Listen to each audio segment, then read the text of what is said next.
Hello dear students, welcome to current affairs in general knowledge series. आज के इस video में जो हमारा टॉपिक है वो पहले आपको गेस करना है। मैं थोड़ा सा हिंट दे रहा हूँ।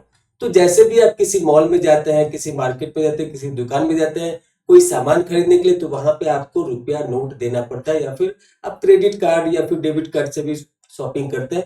तो जो वहां पे करेंसी यूज किया जाता है उसी से रिलेटेड आज का हमारा टॉपिक है। तो आपका टाइम स्टार्ट हुआ अब कि आप इसे गेस करें। इसके बाद फिर हम आपको बहुत अच्छे अच्छे क्वेश्चन उस टॉपिक के ऊपर बताएंगे। आपको गेस करना है पहले।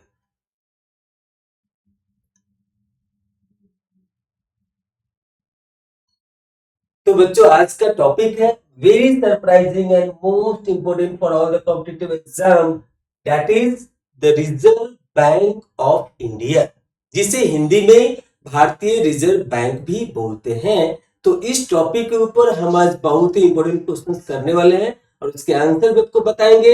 और आप उसे अपने नोटबुक में जरूर नोट करें, ताकि आने वाले एग्जाम में इस टॉपिक से अगर वो सवाल पूछा जाता है तो आप बहुत ही शॉर्टर टाइम में क्विक आंसर कर सके। तो अब हम लोग देखेंगे the very first question under this topic is which is the central Bank of India, question mark. Option A state Bank of India, option B Reserve Bank of India, option C central Bank of India, option D Punjab National bank. तो यहां पे आपको बताना है कि central Bank of India इनमें से कौन है।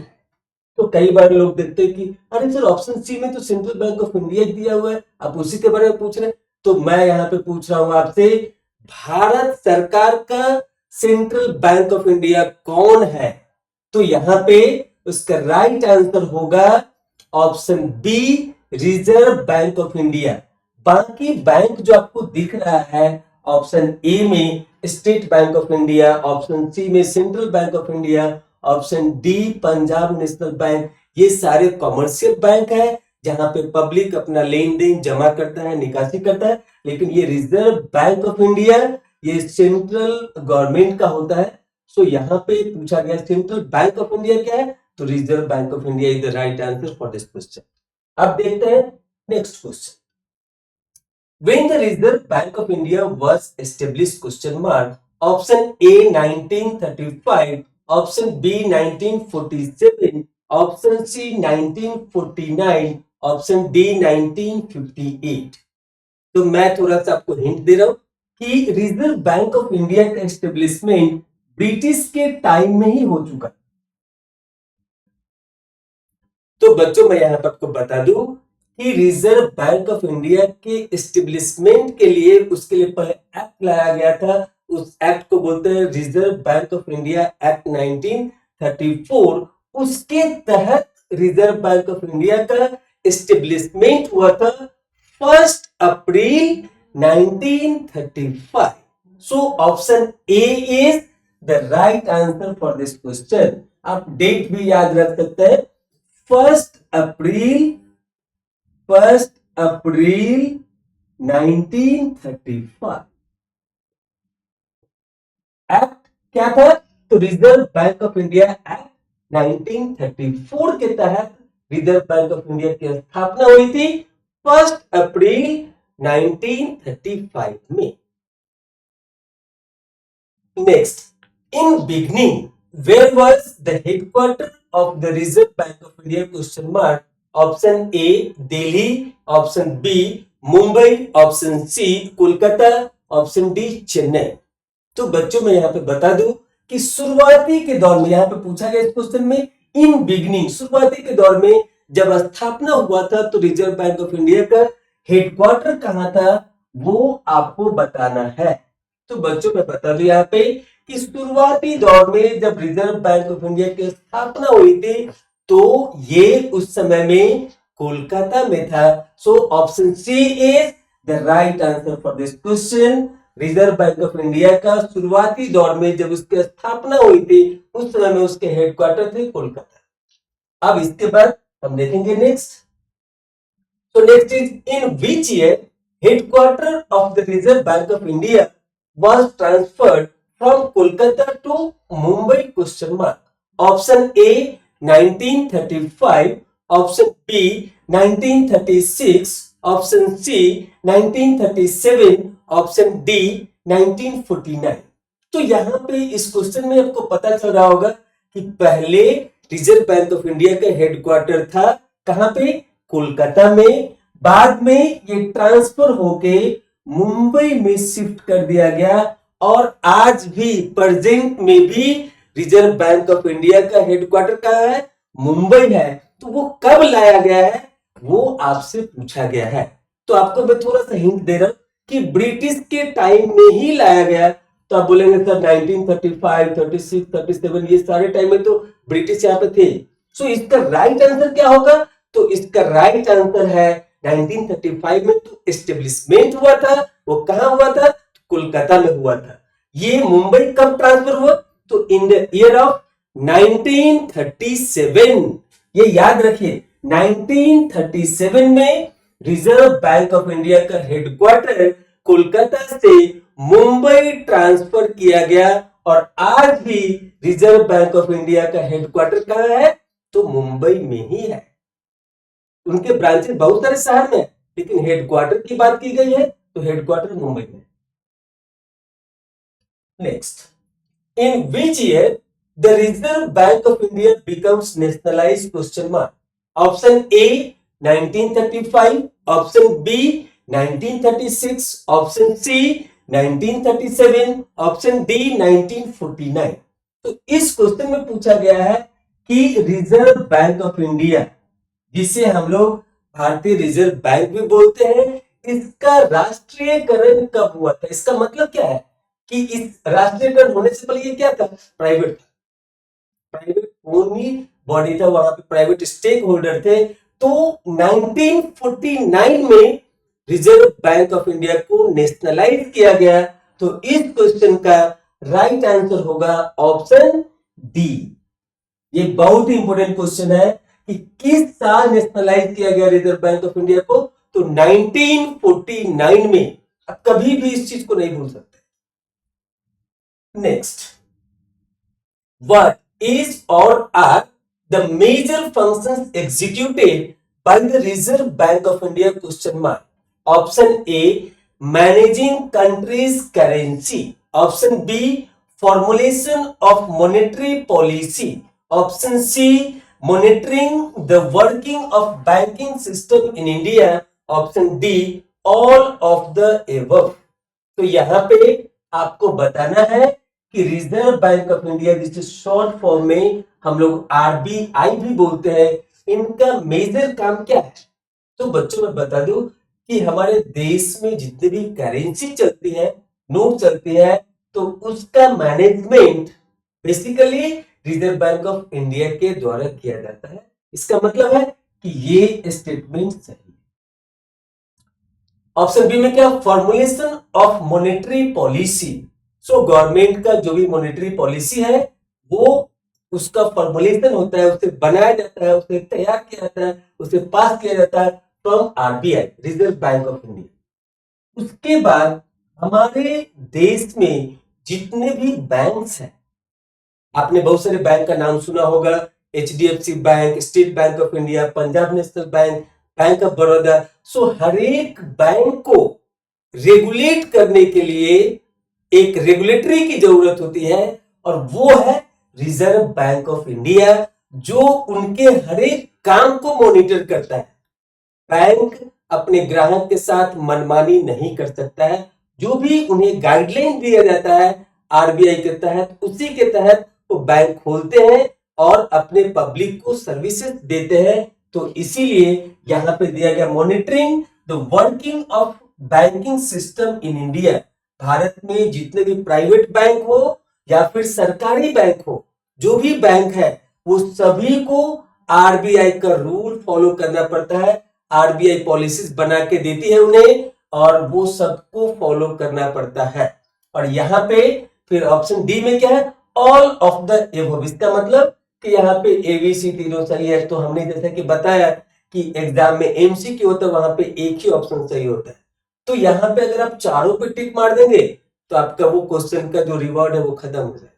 तो ए बी सी का जो स्टेटमेंट है वो सही है, और यहाँ ऑप्शन डी में क्या दिया हुआ, ऑल ऑफ द एबव। मतलब अगर हम लोग ऑप्शन डी को एमसीक्यू में टिक करते हैं तो ये सारे चीज को कवर कर लेता है। मतलब कि आपको एबीसी को भी ओएमआर शीट में मार्क नहीं करना है। बहुत बार बच्चे मिस्टेक कर जाते हैं, इसलिए मैं समझा रहा हूं यहाँ पे। तो यहाँ पे आपको मार्क करना है ऑल ऑफ द अबव। आप चारों एबीसीडी को मत कलर कर दीजिए, नहीं तो फिर इस क्वेश्चन के लिए आपको 0 मार्क्स मिलेगा, और अगर निगेटिव मार्किंग होगा तो निगेटिव मार्क्स मिलेगा।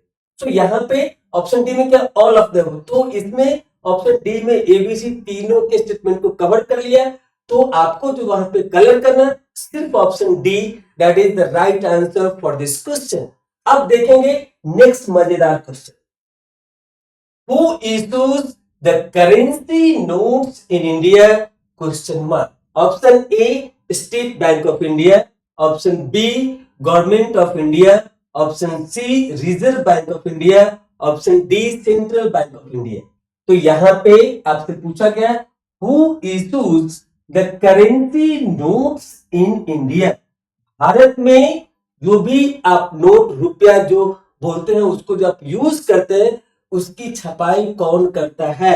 हु इशूज मतलब कौन उसे पास करता है, कि किसके परमिशन से आपके पास वो सारे चीज आते हैं, वो नोट्स आते हैं, वो आपको बताना है।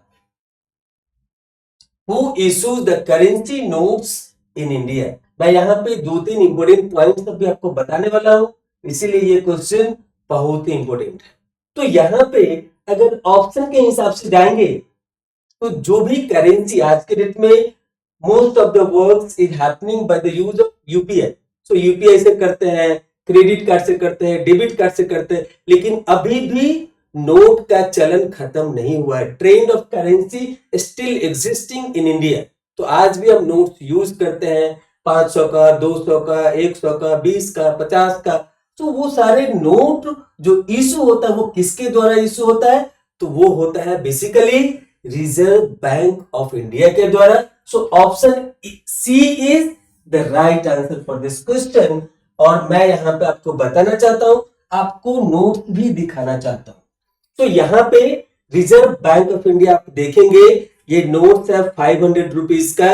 आप यहाँ पे देखेंगे तो ऊपर में लिखा हुआ है रिजर्व बैंक ऑफ इंडिया, और इस नोट पे जो सिग्नेचर होता है वो जिस समय में ये नोट छपता है उस समय में जो रिजर्व बैंक ऑफ इंडिया के प्रेजेंट गवर्नर होते हैं उनका सिग्नेचर भी होता है। अब कई बार बच्चे पूछते हैं कि सर क्या वो गवर्नर साहब नोट सब लेके बैठे रहते हैं वहां पर साइन करने के लिए? नहीं, वो प्रिंटिंग में जाने से पहले वो फॉर्मेट तैयार होता है, डिजिटली वो किया जाता है और फिर उसका प्रिंट में चला जाता है। लेकिन अगर आप गौर से देखेंगे इस नोट्स के ऊपर तो यहाँ पे आपको ऊपर में लिखा दिखेगा रिजर्व बैंक ऑफ इंडिया, और जो भी उस समय के प्रेजेंट गवर्नर है तो उनका सिग्नेचर भी दिखेगा, गवर्नर लिखा हुआ भी दिखेगा। तो आप देखोगे यहाँ पे तो यहाँ पे दिखेगा ये नोट जारी हुआ था शक्तिकांत दास जब आरबीआई के गवर्नर थे, जो रिसेंटली रिटायर्ड हुए, तो उनके टाइम पे ये नोट छपा था, इसलिए उनका यहाँ पे सिग्नेचर भी डिजिटली दिखाया गया। इसी तरीके से 200 के नोट पे भी आपको दिखेगा रिजर्व बैंक ऑफ इंडिया, और इस पे गवर्नर का साइन होता है या फिर जो भी उसमें के गवर्नर होते हैं उनका साइन यहाँ पर रहता है, वो प्रिंट होकर के आता है। अब उसके बाद जो मैं सबसे इंपोर्टेंट पॉइंट आपको यहाँ पे बताने जा रहा हूं कि 1 रुपीज का जो नोट होता है, ध्यान से सुनिएगा, यहाँ पे गवर्नमेंट ऑफ इंडिया भी ऑप्शन में है। सो 1 रुपीज के नोट पे जो यहाँ पे जारी किया जाता है वो भारत सरकार, गवर्नमेंट ऑफ इंडिया के द्वारा जारी किया जाता है। मैं आपको दिखा रहा हूं यहाँ पे, आप देखिए इस नोट पे लिखा है गवर्नमेंट ऑफ इंडिया, इस पे रिजर्व बैंक ऑफ इंडिया नहीं लिखा हुआ है। तो 1 रुपए का नोट अगर आपको एग्जाम में पूछा जाए कि 1 रुपए का नोट किसके द्वारा जारी किया जाता है, तो वहां पे अगर आप रिजर्व बैंक ऑफ इंडिया बोलेंगे तो वो गलत आंसर होगा। सही आंसर क्या होगा, तो भारत सरकार, गवर्नमेंट ऑफ इंडिया। और यहां पे आपसे ये भी पूछा जा सकता है कि 1 रुपीज के नोट पे किसका सिग्नेचर होता है, तो यहां पे देखेंगे ये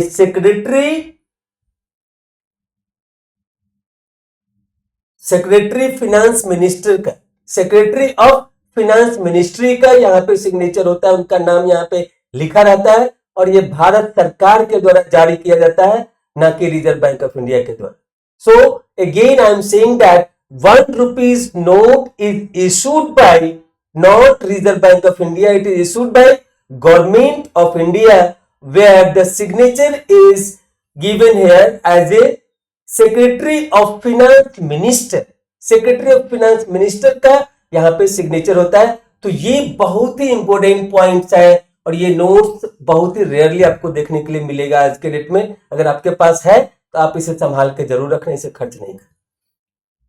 उसके बाद आपने देखा होगा, सुना होगा, कॉइन्स भी होते हैं, कॉइन्स भी चलते हैं, 5 रुपीज के कॉइन, 10 रुपीज के कॉइन। सो वो कॉइन्स भी reserve Bank of India issue नहीं करती है, वो भी गवर्नमेंट ऑफ इंडिया के द्वारा इशू होता है, लेकिन उसका distribution as per the requirement reserve Bank of India के द्वारा किया जाता है।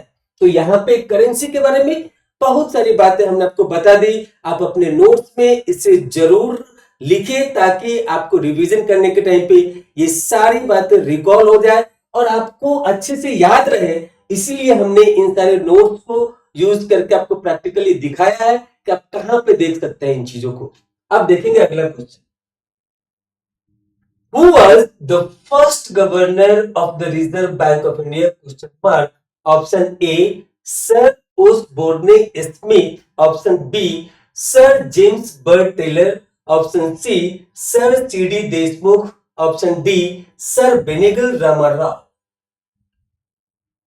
आपको एक चीज कॉमन दिख रहा होगा कि उस समय में जो गवर्नर होते थे रिजर्व बैंक ऑफ इंडिया के, गवर्नर होते थे, सभी के नाम में सर लगा। ब्रिटिश का टाइम था, वो सम्मान देने के लिए, इज्जत देने के लिए सर लगा। तो यहां पर आपको बताना है कि who was the first governor. मैं थोड़ा सा हिंट भी दे रहा हूं आपको, यहां पे जो गवर्नर थे वो ब्रिटिश के बैंकर थे, वो ब्रिटिश में बैंकर थे और उन्हें इन चीजों का अनुभव था कि बैंक कैसे चलाया जाता है। इसी आधार पर उन्हें first governor of the Reserve Bank of India चुना गया, अपॉइंट किया गया और उनका नाम है sir Osborne Smith. Option A is the right answer for this question. तो इनका कार्यकाल क्या था? 1 अप्रैल 1935 जब रिजर्व बैंक की स्थापना हुई थी, एस्टेब्लिशमेंट हुई थी, उस दिन से लेकर के कब तक ये चलाए थे? तो ये चलाए थे 30 जून 1937। सो इनका कार्यकाल इतने दिनों का था as a first governor of the Reserve Bank of India. ये डेट भी, ये जो इनका कार्यकाल था, ये भी उतने ही इंपोर्टेंट है और नाम तो हमने बता ही दिया। अब देखते हैं next. So next is who appoints the governor of the Reserve Bank of India? Question mark. Option A, finance minister. Option B, government of India. Option C, chief justice of India. Option D, Lok Sabha speaker. तो यहां पे इस question में पूछा गया है कि reserve Bank of India के गवर्नर को कौन नियुक्त करता है, कौन अपॉइंट करता है, ये आपको यहां पे आंसर देना है। तो बच्चों मैं यहां पे बता दूं कि इस क्वेश्चन का राइट आंसर होगा गवर्नमेंट ऑफ इंडिया।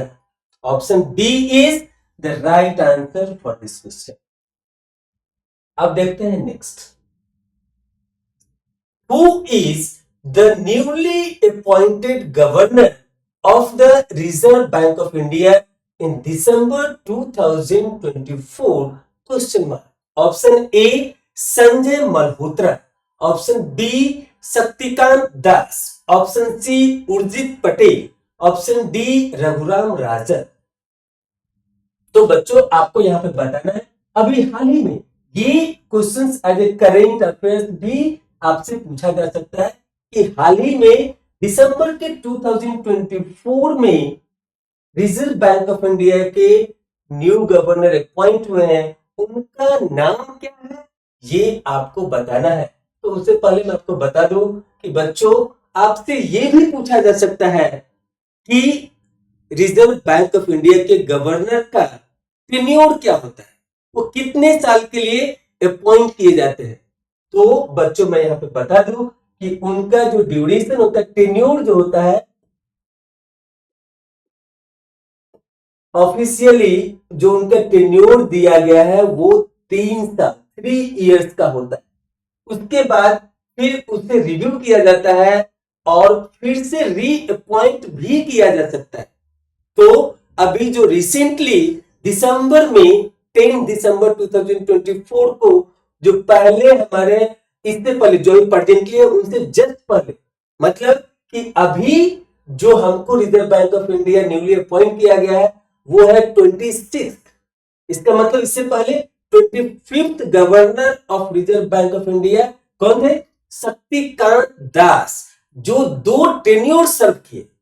उनका अपॉइंटमेंट 2018 में किया गया था और अभी रिटायर हुए 10 दिसंबर 2024, 10 दिसंबर 2024। इसका मतलब कितना साल हो गए? 6 साल, 6 साल। सो एक टेन्योर 3 साल का होता है, 2 टेन्योर 6 साल का। वो चाहे तो जो दूसरा टेन्योर जो होता है उसको गवर्नमेंट चाहे तो 1 साल के लिए रख सकते हैं, 2 साल के लिए कर सकते हैं, या फिर फुल टेन्योर भी दे सकते हैं, depending upon the government of India.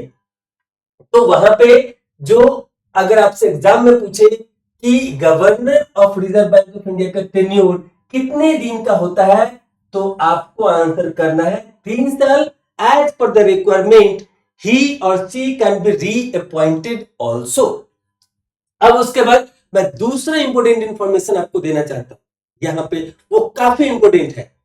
यहां पे जितने भी बैंक्स हैं, चाहे वो प्राइवेट हो या सरकारी हो, गवर्नमेंट हो या पीएसयू या फिर आपका प्राइवेट बैंक हो, तो उन सब का रेगुलेटर, जो उनको रेगुलेट करता है, जो उनको चलाता है, जो उनको सारी पॉलिसीज बना के देता है, जिनके देख रेख में ये सारे बैंक काम करते हैं। तो अगर आपसे पूछे कि बैंक का रेगुलेटर कौन है, तो वहां पे आंसर होगा the Reserve Bank of India.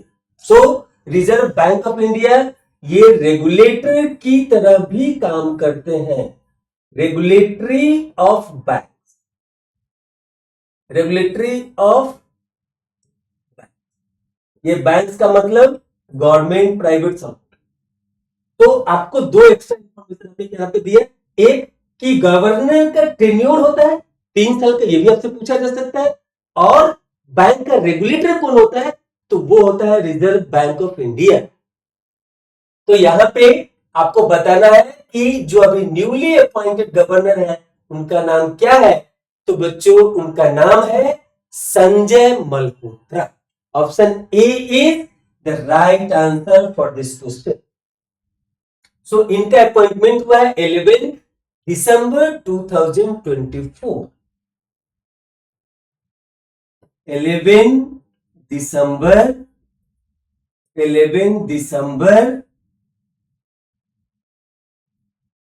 2024, 10 दिसंबर 2024 को शक्तिकांत दास जी रिटायर किए और न्यूली जो गवर्नर है वो अपॉइंट किया गया 11 दिसंबर 2024 को।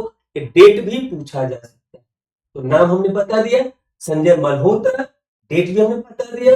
हमें उम्मीद है कि आपको बहुत सारे जानकारी मिला यहाँ पे, और ये वीडियो काफी इंटरेस्टिंग लगा होगा आपको। बहुत सारे इंफॉर्मेशन यहाँ पे हमने दिए, आप उसे अपने नोटबुक में जरूर लिखना, ताकि इन टॉपिक से जो भी हमने एक्स्ट्रा बातें भी आपको बताई है वो सब अगर पूछा जाता है तो आप मिस ना करें, क्योंकि किसी भी एग्जाम में एक एक मार्क्स का बहुत ही इंपॉर्टेंस होता है। वो 1 मार्क्स आपको सिलेक्शन दिला सकता है या आपको उस एग्जाम के कंपटीशन से साइड कर सकता है।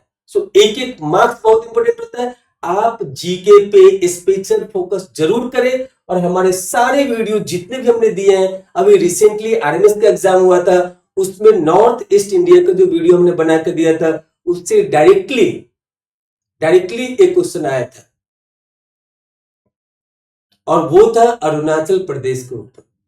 उसके बाद एक हमने वीडियो बनाया था 15 नवंबर 2024 को बिरसा मुंडा की जयंती के शुभ अवसर पर हमने बनाया था बिरसा मुंडा जी के लिए वीडियो।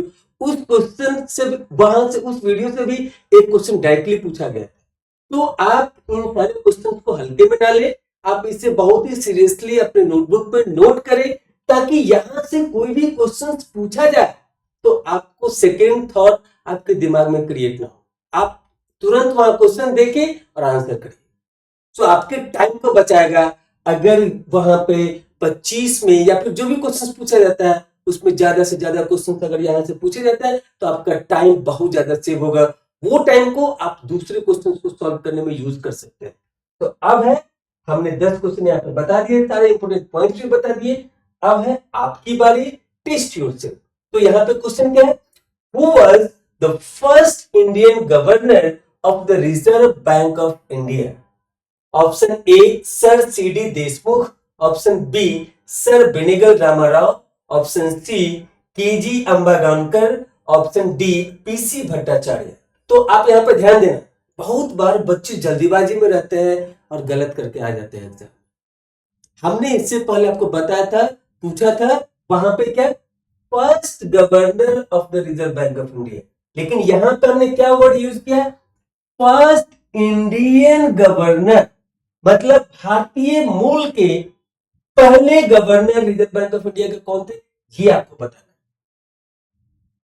तो आप सर्च करिए और इस क्वेश्चन का आंसर हमारे चैनल के कमेंट बॉक्स में जरूर भेजें, ताकि हमें भी पता चले कि हम मेहनत कर रहे हैं, हमारे साथ आप भी मेहनत कर रहे हैं, आप भी हमारे क्वेश्चंस को अच्छे से फॉलो अप कर रहे हैं, आप उसे अच्छे से याद भी कर रहे हैं, अपने नोटबुक पे नोट भी कर रहे हैं, ताकि आने वाले एग्जाम में आप सही सही आंसर कर पाए। अभी के लिए thank you to all of you and I hope you're enjoying this video. Thank you again.